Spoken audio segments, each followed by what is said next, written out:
breton, pluvieux, est favorable à la pousse de l'herbe. Le système herbagé présente l'avantage d'être économe. Dans ces conditions, les systèmes herbagés devraient se généraliser en Bretagne. Or, ce n'est pas le cas. Pourquoi ? Parlons-en avec deux agriculteurs qui ont fait le choix de l'herbe. Quelles sont leurs motivations et quels blocages ont-ils rencontrés avant d'arriver où ils en sont ? Yannick Jacques de l'ERL Jacques à Saint-Égonec, donc sur une exploitation de 150 vaches laitières et 250 truies naisseurs-engraisseurs sur une surface de 200 hectares de SAU. Donc le niveau de production par vache est ici de 7200 litres environ et on ne cherche pas à avoir un niveau de production très haut pour avoir des coûts alimentaires et des coûts vétérinaires assez faibles. On est à 45 € de coûts alimentaires, donc c'est ce que je cherche un peu dans ce système herbagé. Sur l'exploitation, il y a environ 40 arts accessibles par vache et c'est le maximum utilisable sur l'exploitation. Et autrement, il faudrait traverser une route, les leviers, donc ça pourrait être un beau viaduc pour cette route-là. Les échanges parcellaires pourraient faire gagner.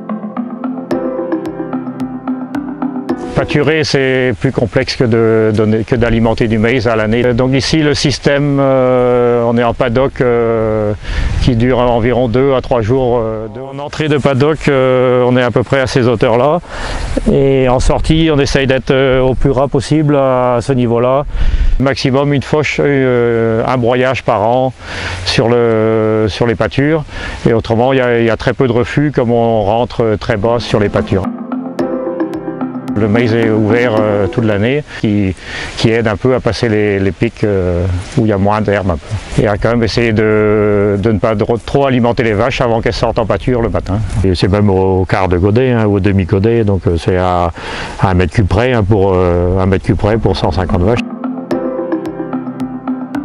Sur l'année, les vaches sortent à partir de mi-février, la journée, et à partir du 10 mars, souvent elles sont nuit et jour dehors, et pour aller jusqu'à début novembre, nuit et jour dehors, et jusqu'à mi-décembre, la journée, quoi.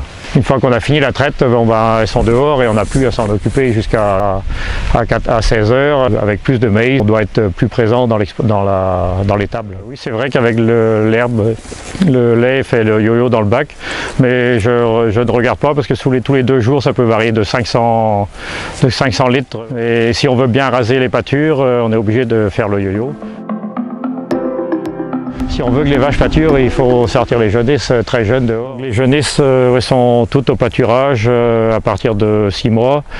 Et donc on essaye de faire des blocs de pâture avec 2 ou 3 parcelles on n'a pas besoin de les déplacer comme ça en bétaillère, on les change de paddock, un peu comme les systèmes vaches. Les investissements donc en clôture, bac à eau, donc c'est sûr que ça a un coût, mais par rapport à devoir aller couper de l'herbe ou ensiler du maïs, c'est quand même, je considère, plus rentable que de distribuer du maïs toute l'année.